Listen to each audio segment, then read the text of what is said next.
જીવનમાં વ્યક્તિને અલગ અલગ પ્રકારના શોખ હોય છે. કોઈને કલાનો શોખ હોય છે, તો કોઈને રમતનો શોખ હોય છે, કોઈને સાહિત્યનો શોખ હોય છે, તો કોઈને સંગીતનો શોખ છે. આજે મારી સાથે જીવરામભાઈ ઠક્કર કે જેઓને ખૂબ જ સાહિત્યનો શોખ છે. શોખની સાથે સાથે એમને સાહિત્યનું ખૂબ જ ઉમદા કામ કર્યું છે. આજે જોગાનો જોગ જો કે એમને મળવાનું થયું છે. એમની આજે હું ડાયરી જોઈ રહ્યો છું.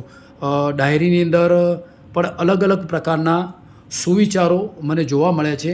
જો કે એની અંદર એક પણ નોંધ પણ લખેલી છે.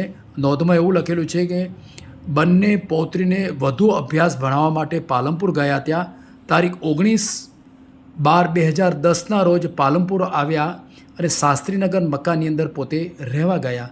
ત્યાં આગળ જો કે એમને પોતે દીકરીને વિદ્યામંદિરની અંદર પોતે અભ્યાસ માટે લઈ ગયા હતા. સાથે સાથે એમને શહેરની જે સ્કૂલોની અંદર જે સુવિચારો જે લખેલા હતા એ દિવાલો પર લખેલા સુવિચારો અલગ અલગ આજે જો કે અહીંયા લખેલા એમના સ્વ અક્ષરે લખેલા સુવિચારો આજે મને જોવા મળ્યા છે. ખૂબ જ સરસ મજાના સુવિચારો જે લખેલા છે. ખુશીઓનો ખજાનો એવા પણ સુવિચારો છે. મારી અસંખ્ય અણઆવડત જેવા પણ સુવિચારો છે. વિશેષ ઘણા અલગ અલગ પ્રકારના મહાન કોણ એવા પણ એક ભગવાન સાથેનો મિલાપ એવા અલગ અલગ પ્રકારના સુવિચારો પણ જોવા મળે છે. કાકા, જે તમે આ જે સુવિચારો જે તમે અત્યારે તમારા ડાયરીની અંદર જે મેં નોટ કરેલા જોવા મળે છે, આપે એ સ્થળ ઉપર ગયા પછી પોતાની ડાયરીની અંદર તમે નોંધ કરેલા હતા, એવું છે ને? પહેલાં કાચી નોંધ કરી અને પછી વ્યવસ્થિત પછી કરી.